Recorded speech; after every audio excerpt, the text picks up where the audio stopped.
Hello there. I am not sure I'm going to get everything into this intro because what an episode. I know every podcaster says that, but we talked to Tom Ball today, who ever since I can remember has been the champion of local, small, micro businesses and all that. They're the lifeblood of local communities. He's been banging that drum for years and supporting them through a lot of other projects and parties, as well as his co-working space. We go into the co-working's dirty little secret there, but you're going to have to listen to find out what that is. And if the only thing you do in this podcast is listen to the pricing model, which I don't think I've heard it from someone I know quite like this. And I think it's very of our times. Pricing is one of the hardest things to sort out in our ever-changing, flexible co-working world of work. And I think Tom Ball has nailed it. Also, there's a lovely little pay it forward, how you can help people out. So there's a lot of abundance in this episode, and there's a lot of rock solid business. So business advice even. So let's get into the show. Hello, folks. It's another locally grown co-working values podcast. And in the studio today is Mr. Tom Ball. Tom, what are you known for, and what would you like to be known for? Hello. Good question. Probably known for doing slightly unusual things, from buying a fancy dress shop to having wacky themed workspaces. What I'd like to be known for is the fact that they're actually really productive, and we love small companies. That's so convenient because that's the topic of today's conversation. So I as we were talking before we came on, like all that like local entrepreneurship thing, and I hate saying things like this. I see you, Tom, as someone that champions the local indie, micro, independent economic agent, small business type person rather than the rock star glam, million followers on YouTube type of person. And I think that's really important. And you're one of the people that I've like constantly referred to around the DeskLodge ecosystem and how you act in the business community. So I've got to find a way to finish that. But like, why is it important? Like, what is getting you? Good point. So yeah, I think we've got this obsession with big, and we've got big corporates, big this, £1 billion companies, and there's a lot of love for those. And I'm not a hater, but I think the unsung heroes are the small companies, the small coffee shops, the 2-person consultancies that are doing great work. And I think that if you look at the stats, they're the ones that actually are the lifeblood of the country. I don't think they get nearly enough love, nearly enough support. And I don't do nearly enough, but I try and shout them out and just remind people, don't go to Starbucks, go to the little indie next door. Where you spend your money matters. We should be doing more to support these people. And with DeskLodge, we've got a lot of bigger teams of big companies inside the spaces, and I think more and more that is a trend that I think is going to happen. But I'd be really sad to have a building just full of corporates. I love the small companies, and often the small, slow-growing companies that take 10 years. We've got a number of companies that have been with us for a decade, and they're slightly bigger, they're a bit bigger, but they're doing good stuff, and I think we need more of them. I don't want you to throw the government under the bus, but like I know you pay attention to this stuff. It seems like any government says, small business is the backbone of Great Britain, and then kind of forgets it when it gets really important. And is that like my imagination, or do you feel? I'm not party political just because I think they all muck it up. In simple terms, Labour's big government and big corporate, Tories are big corporate. There's nobody that actually believes in smaller teams. And I think if you look at what happens in government, it's small teams that make stuff happen, and massive hierarchies spend more time in meetings than doing stuff. So yeah, I think the world's a better place with smaller, and in particular, let's go back to our listeners, small co-working spaces. That it is not easy out there. So a huge verbal hug to everybody out there running a space, because the last year has been brutal. And for everyone I know, everyone I've spoken to, it's across the board. It's not that the indies are being picked on and finding it tougher. The whole market has been really tough. The build up to the last budget was basically creating paralysis, and nobody was making decisions. And that meant nobody was moving into spaces, and all your clients are having their pipeline delayed and are struggling. So it's just been a tough time. And I think knowing that everyone's finding it tough is quite helpful, that it's not you, it won't be like this forever. But you're in the right place doing the right thing. Could you posted something called LinkedIn about that time that is like, what stuck in my mind is like, make sure you pay people on time if you run a big company and you're hiring a smaller company. Am I accusing you of the right thing? No, 100%. It used to drive me nuts when big companies would insist on these ridiculous long time pay things, pay late. And then when you chase them, have the audacity to go, "Oh, were you short of cash?" You're like, "No, I'm paying my bills on time. How are you doing?"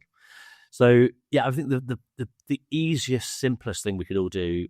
I think there were 3 things in that post. Basically, use small businesses, pay them well, don't beat them up on price. They're already cheaper than the alternatives. Pay them on time. Why not pay them earlier? And give a good fair shout out. Don't ask for mates rates. Just treat them well. And if I'm trying to think of a question here, like if you were listening to this as a co-working space owner, like, or in your experience, like how have you, because it's not a quick fix. It's not like you can do this on Tuesday and it's all fixed. How do you consistently and realistically support micro and small businesses? What do you think what have you found inside and outside your space that has kind of helped them along? There's probably not, probably a non-obvious thing. Great question, terrible answer. I don't think we do enough. I don't think you can be a purist, because I don't think you can pay the bills. So we touched on it a bit before we started, but inside your building, you've probably got a bunch of freelancers, hot deskers. You've got some small companies in offices, and you've got some bigger companies in offices. I don't think you can pay. It's very, very hard to pay the bills without that mix. So I don't think you should treat your bigger customers badly. We've got quite a few Bristol-based. We've got quite a few teams of a bigger corporate, and they may be. Yeah, it's the team size rather than the corporate. So what do we do? I think the biggest thing we do is we go out of our way to maintain looking after the smaller businesses. So we would make more money if we ripped out a load of the hot desking, reduced the breakout spaces, put in more offices, made it more corporate friendly, more corporate optimized, etc. But we choose not to, just because I want to get up in the morning feeling that the world's a slightly better place because we're helping people get more done. I quite like the diversity of having more corporate-y people alongside more freelance people, and often they're the same people ping-ponging between the two along their career anyway. So I think just having, if your heart's in it and you're trying to look after those people, I think you'll naturally skew that way. But I do think it's important that you can't be a total purist. If you say we're only going to have small businesses, you'll probably find it tough to pay the bills, or it'll be a smaller space, small lifestyle. It's harder work. For you, is there when people go like, there's this thing of like, co-working spaces are for startups. So there's this freelancer group I was in for a long, long time, and there's like 15,000 UK-based freelancers, and you put in there, and Ed, the guy that ran it, would put in, something. You'd ask a co-working question, and then like 70 people would lay into like, that's where shows how dated it is. That's where the next wannabe Mark Zuckerberg goes. Like, it was this co-working's just for startups, but there's this like nuance of startup culture and people from the local area who want to start a business, and I don't think they're the same thing. And no. Can you riff on that? yes, I'm not anti any of these different categories. I just my personal stance is much more that there's the unsung heroes, the ignored people are the smaller companies who are they're not trying to raise £1 billion. They're not trying to create the next Facebook, but they are trying to do something that's important to them and create employment and do something special. And I think being a home where they feel happy, safe, productive is a good thing. I'd say, yeah, there's if you weren't there, would people care? Would they notice?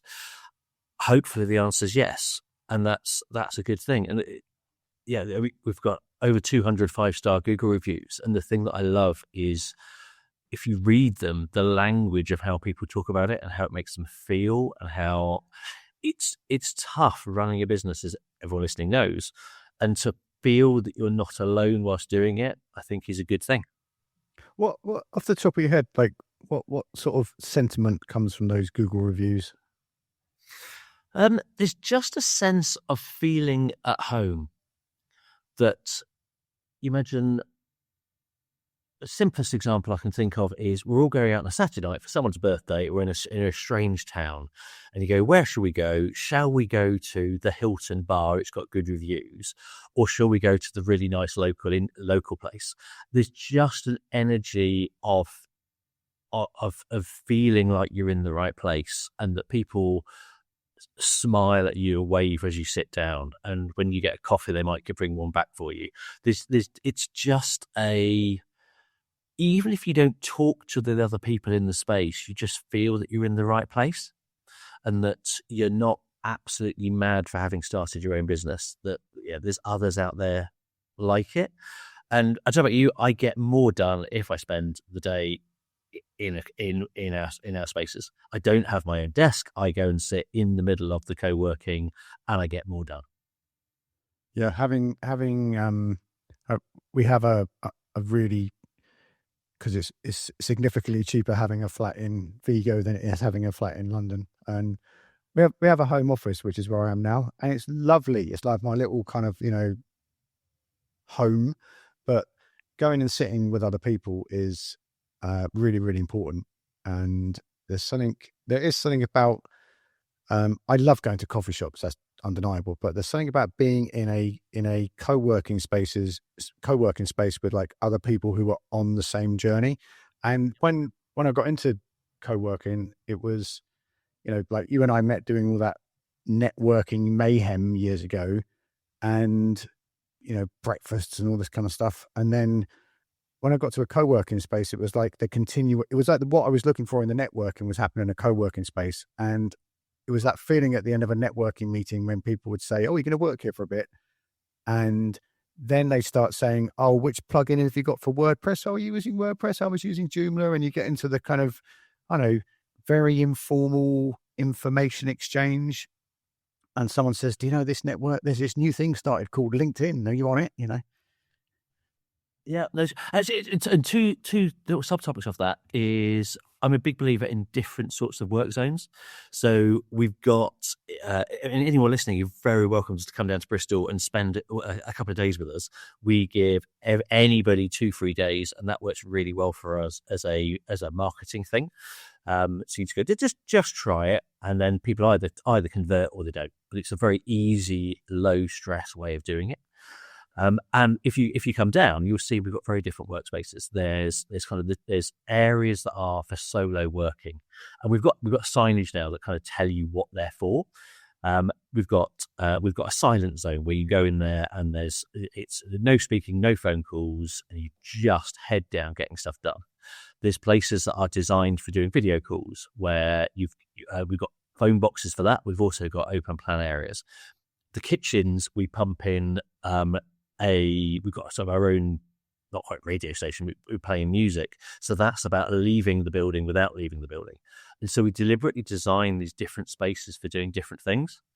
And I think, again, you do need to have space to be able to do that. But I think it seems to work well, and very few of our more commercial competitors do it.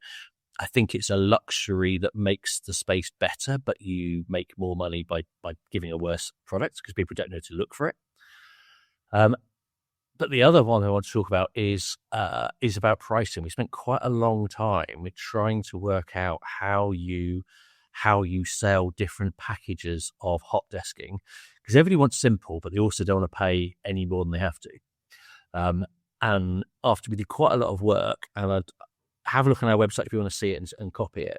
But we won the award at Flexa for doing this. But it's because you end up with, and I hope this is useful for the listeners, but It is. trying to work out how to price it. Hourly pricing, I love hourly pricing. It's really complicated and hard to administer. So sadly we've come away from that. So we do days. The way we've done it, we have 4 packages. So we've got unlimited, which everyone understands. We've got 8 days a month, which, as you were saying, Bernie, is about that. I like having a home office, but I want to get out and have some space away.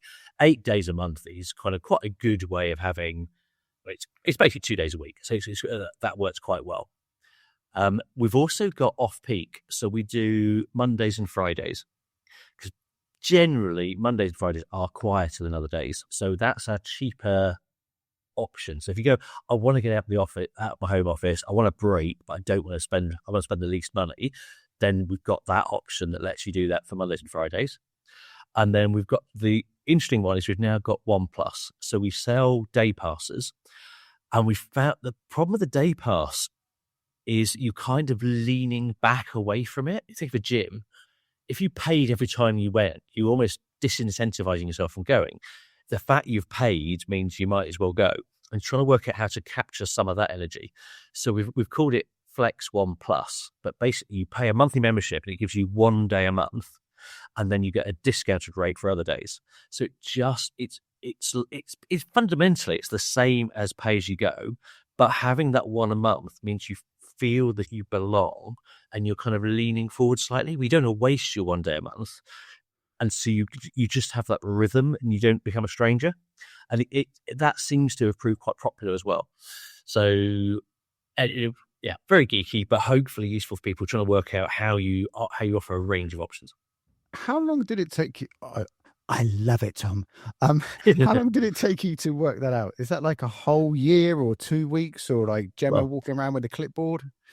So 10 years and 2 hours. So we basically we've tried different options.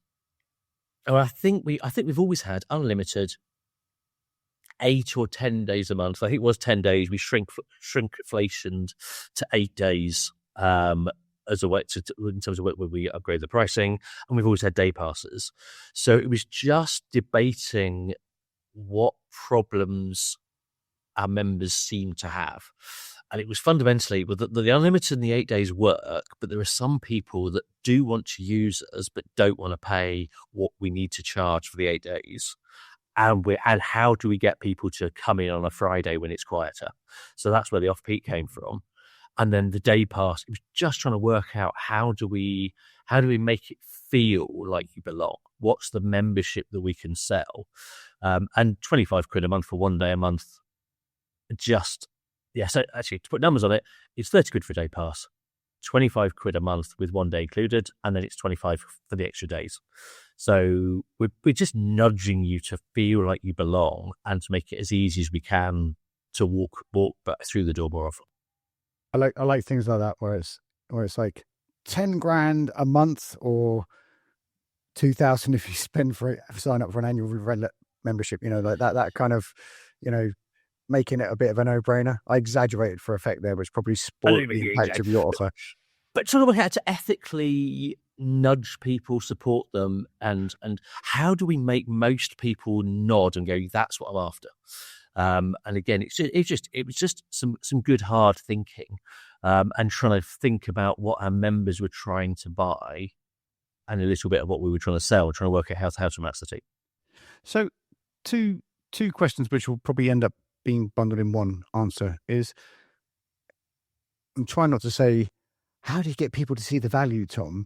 And then how do you, because they're seeing the value in like being in a building, like a co-working space. And then there's that local connectivity, because I just know probably hundreds and hundreds of people that like sit at home, and I've been this person years ago, like sit at home, get very depressed and mentally ill, don't get anything done because they cannot bring themselves to hand out, £200 to sit in a room with other people and change their life.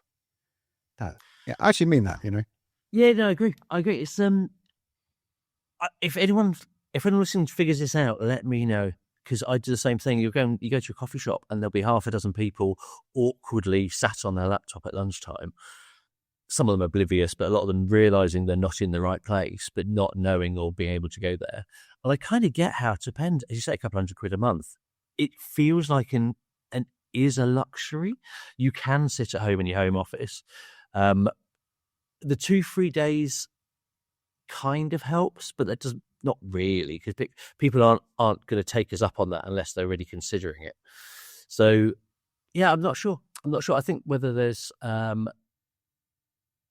word of mouth or I agree. I think there's in Bristol is incredible freelance culture. There are thousands of people out there who aren't using our spaces, and a lot who have used us and have stopped using us. And I don't think it's because they didn't get value. It was because they couldn't justify it. And I kind of get it. Do I put £200 in my own pocket or pay it to a co-working space? So yeah, I don't know the answer. I'd love to know what the best thinking out there is. And do you, to get people in, do you do events or anything like that, or is it, how do you introduce people to the? You said there's like thousands of freelancers in Bristol, and they must talk to each other, so there's part of that going on. But how? So we do our own events, and it tends to be, we do a big annual event, and we get about. I think we had about 400 people, and we had quite a long wait list because we were oversubscribed for that. And one of the loveliest things is we had ex-members coming, where the company had closed, but they missed and came back. That was quite powerful and lovely for getting people back. The best thing that we do is let other people host their events in our space. And it's and we talked about this yesterday. There's like a Goldilocks thing. If people just come once, they're not really paying attention. They're focused on why they're there. And if you do it like every month forever, if you're not careful, you're just giving people free space. So it's quite a tricky one to get right. But if you find the right sorts of groups and give them a few things, ideally stand up and have somebody give them a day or a free day, or encourage them to come and use it. So we've done it a few times. We'll let people freed up hot desk for free as a group, as a way, especially when a site's new, as a way of pulling in new people. So I don't think there's any rocket science in that, but trying to find ways to pull people into the building. There's two things, because there's like getting people in there who will become customers, which is, while you're in business. And then there's like the way of getting people into the building, because there's a lot of people that will be in your audience and they'll never be customers, but they're like, oh, this is a really good place to go and do that. And hosting, I don't know, like there's so many things you can host on a regular basis that will get people in the building who will then understand it and then go and tell other people. And trying to work out who those people are is really tricky. So I hesitate to share, but I think between friends, I've got a thing that I like, where basically if somebody well connected leaves their job, then I give them a few months free hot desking for a number of reasons. If they've just left their job, they're going to be thinking about it, reflecting, job hunting, etc. They're very unlikely to pay money to join a co-working space, and they're likely to sit at home and miss people and struggle. So it's no skin off our nose. It's a lovely thing to do, and what goes around comes around. Why not help? And I put it in quite 10, 20 times, and it just feels like a really lovely thing to do. And actually, literally yesterday, one of the people I did it for unexpectedly did a big shout out saying thank you. And I think it's things like that have just been known as one of the, you say, good guys, good people, just trying to help people where you can. It's a tricky one because you can't go around charging people because you've got to pay the bills and then giving it away for free willy-nilly. But that just seems like quite a simple formula for helping somebody when they need it. I think that's very, is it Pay It Forward? Is that the movie? Yeah. It's, there's a thing. Random actness, kindness and beauty. Yeah, there was that thing I believe called the gap. And when the gap is from when you realise you're doing the wrong thing to when you start doing the right thing. Every single one of us will go through that a number of times in our career. And it should be a joyful, exciting time where it was, I barely made the gap. Right. I've got 4 spare ideas that I can't do because I'm in the middle of something. And everybody should be so excited behind you and talking about opportunities. But what actually happens is people feel guilty, embarrassed. They kind of point over their shoulder as when people ask them what they do and what they used to do. They stop going to things. We've got the wrong energy around it. And so I think it was that thinking as well that made me realize it's a time when people want, deserve, need help. And why wouldn't you give it to them? Definitely. Like millions of examples like that. Really, really agree with that. Where can we? I'm going to put that video of, I think you and Gemma are in it, like DeskLodge in 2 minutes, or whatever it is, in the show notes. But where's the best place to keep track of you online, Tom? So we've done a complete refresh and a complete rebrand over the last year. So all of the branding changed, obviously, and a lot of our spaces have been elevated. So the best places are DeskLodge.com to have a look at our website. We love other indies, so you're very welcome to come, have a look around. You don't have to pretend to be anybody. You can just say that you run a co-working space somewhere else. Even in Bristol, you'd be very, very welcome. And I'm on LinkedIn, so linkedin.com/in/tomball2. TOMBALL 2. You'll see my cheesy grin, and best of luck to keep up the good fight. The world needs what you do. It is tough. It will get better. Good man. Thanks for your time and attention, Mr. Ball. Lots of love. Goodbye. Bye. So as Tom said at the end of the episode, you can go and hunt him down on LinkedIn. In the good old days, it would have been Twitter.